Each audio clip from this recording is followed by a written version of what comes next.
Hey guys, so this is a little video showing my coloring process for skin tones, dark skin in particular, but this is how I would normally approach other skin tones. I've divided the video into 5 sections and I will be talking you through the process. Each step is crucial for the next, so do not skip any step. So my sketch layer is not your typical type of sketch. It's usually more refined as I tend to almost bring it to a finish. I have the line art on a separate layer, and underneath that I have another layer where I do the shading. While shading, I'm keeping in mind the planes of the face and I'm working with just grays. That is from almost black to almost white, never 100% black or white. If that makes sense. If I need a place to be lighter, I just use my eraser. For the hair, I'm not going to go into details, but you can check out my last tutorial on how I made this specific hairstyle.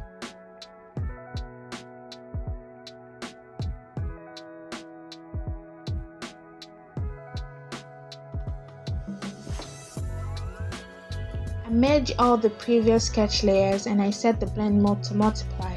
Then I turn on the alpha lock and I choose a warm red and color in the sketch layer.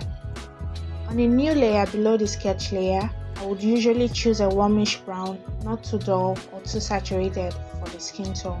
On a new layer above the sketch layer, I color pick the shadow on the face, then I use a soft airbrush and I start softening out some of the harsh transitions.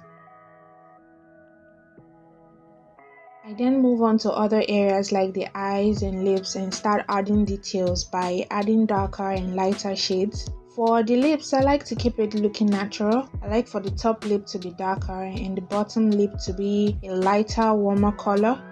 For areas like the eyelids underneath the eyebrows or other areas I would like to highlight, I usually color pick the initial color and I just make it lighter to highlight those areas.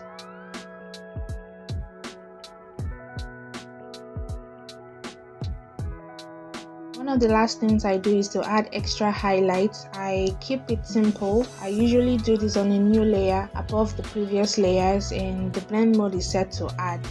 I typically would color pick from areas I want to add highlights and just use that. Areas like the inner corners of the eyes, underneath the eyebrow, the corners of the nose and the tip of the nose. This step I find makes the skin pop.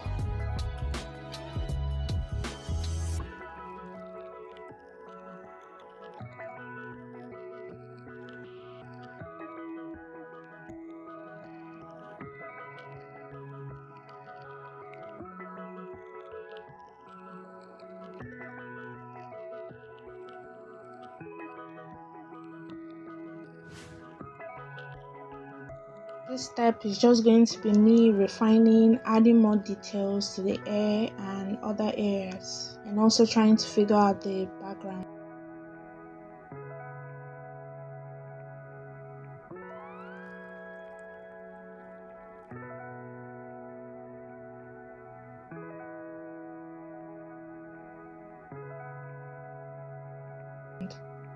So this is pretty much the step I follow whenever I paint skin. I hope you enjoyed the video. Comment below if maybe you learned something and maybe it was helpful. Thank you for watching. Bye.